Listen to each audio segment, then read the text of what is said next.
O livro do profeta Isaías. No primeiro vídeo, exploramos os capítulos 1 a 39, que eram a mensagem de julgamento e esperança de Isaías para Jerusalém.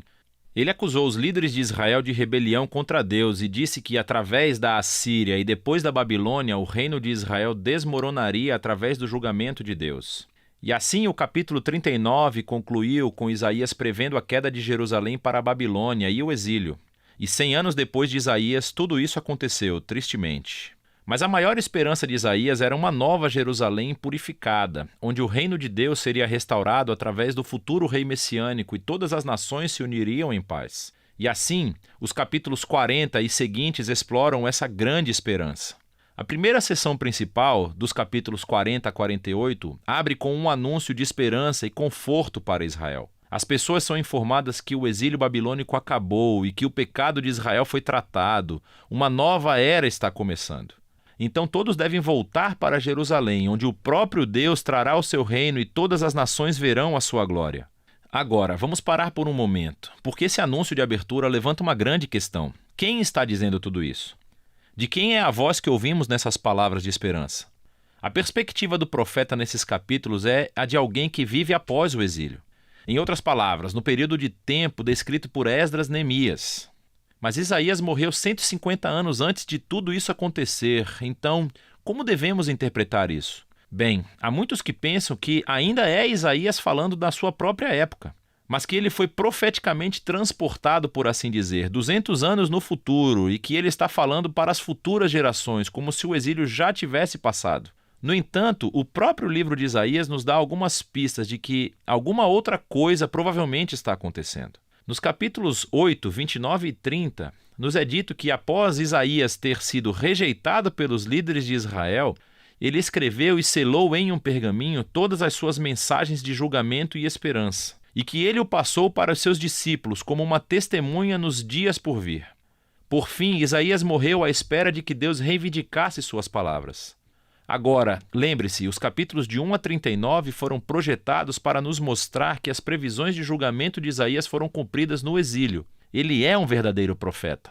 E assim que o exílio terminou, os discípulos de Isaías, que guardaram as suas palavras por tanto tempo, abrem o pergaminho e começam a aplicar suas palavras de esperança na sua própria época. Assim, nessa visão, o livro de Isaías consiste na primeira coletânea das palavras de Isaías, bem como dos escritos de seus discípulos proféticos, que Deus usa para estender a mensagem de esperança de Isaías às futuras gerações. Qualquer que seja o ponto de vista, todo mundo concorda que esses capítulos estão anunciando que a esperança futura chegou, que Deus está cumprindo as promessas proféticas de Isaías. E assim o profeta espera que Israel responda, tornando-se o servo de Deus. Isso é, depois de experimentar a justiça e misericórdia de Deus através da história, eles começarão agora a compartilhar com as nações quem Deus verdadeiramente é. Mas não é isso que está acontecendo. Em vez de testemunhar às nações, Israel está realmente reclamando e até acusando Deus. Eles dizem que o Senhor não presta atenção aos seus problemas. Na verdade, ele está ignorando a sua causa. O exílio babilônico, compreensivelmente, fez com que Israel perdesse a fé em seu Deus. Quer dizer, talvez ele não seja tão poderoso. Talvez os deuses da Babilônia sejam muito melhores do que o nosso Deus. E assim, o resto desses capítulos, de 41 a 47, são criados como uma cena de julgamento. Deus está respondendo a essas dúvidas e acusações com os seguintes argumentos. Primeiro, ele diz que o exílio da Babilônia não foi negligência divina. Pelo contrário, foi divinamente orquestrado como um julgamento pelo pecado de Israel. Segundo, foi por causa de Israel que Deus levantou a Pérsia para conquistar a Babilônia, para que eles pudessem voltar para casa cumprindo as palavras do profeta Isaías. Portanto, a conclusão correta que Israel deve tirar é que o seu Deus é o rei da história, não os ídolos das nações. Na queda da Babilônia e na ascensão do rei da Pérsia, Ciro, Israel deveria ver a mão de Deus no trabalho e assim tornar-se seu servo, dizendo às nações quem ele é. Mas, no final do julgamento, capítulo 48, descobrimos que Israel ainda é tão rebelde e duro quanto seus ancestrais. E assim, Deus os desqualifica como seus servos. Mas Deus ainda está em uma missão para abençoar as nações. E assim, o profeta diz que Deus vai fazer uma coisa nova para resolver esse problema, que passa para a próxima sessão, de 49 a 55. Somos apresentados a uma figura que se chama servo de Deus, que vai cumprir a missão de Deus e fazer o que Israel não conseguiu fazer. Deus dá a esse servo o título de Israel e envia essa pessoa em uma missão para, em primeiro lugar, restaurar o povo de Israel de volta ao seu Deus e, em segundo, tornar-se a luz de Deus para as nações. E nos é dito que esse servo é capacitado pelo Espírito de Deus para anunciar boas novas e trazer o reino de Deus sobre todas as nações. Soa como o rei messiânico dos capítulos 9 e 11. Mas então aprendemos a maneira surpreendente de como o servo trará o reino de Deus. Ele será rejeitado e espancado e finalmente morto pelo seu próprio povo.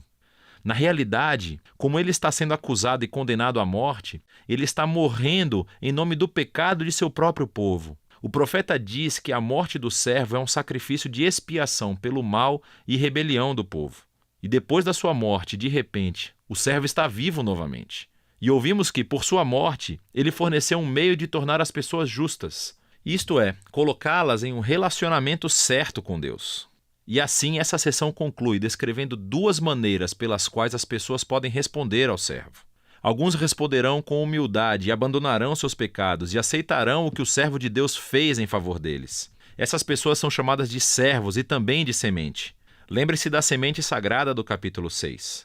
Estes são os que experimentarão a bênção do reino messiânico. Mas há outros que são chamados simplesmente de ímpios. Eles rejeitam tanto o servo quanto os seus servos. O que nos leva à seção final do livro, 56 a 66, onde os servos herdam o reino de Deus. Esses capítulos são lindamente projetados como uma simetria que reúne todos os temas do livro. No centro estão 3 belos poemas que descrevem como o servo, com poderes espirituais, está anunciando as boas novas do reino de Deus para os pobres.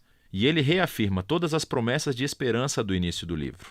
A Nova Jerusalém, habitada pelos servos de Deus, será o lugar de onde a justiça, a misericórdia e a bênção de Deus fluem para todas as nações do mundo. E, à volta desses poemas, estão 2 longas orações de arrependimento, em que os servos confessam o pecado de Israel e lamentam todo o mal que vem no mundo ao seu redor. E assim, eles pedem a Deus para perdoá-los, e que ele traga o seu reino aqui na terra como no céu. Agora, de cada lado dessas orações, há coleções de mais poemas que contrastam o destino dos servos com o dos ímpios que os perseguem. Deus diz que ele trará justiça a todos os que poluem o seu mundo bom com o seu mau egoísmo e idolatria, e que ele vai removê-los de sua cidade para sempre.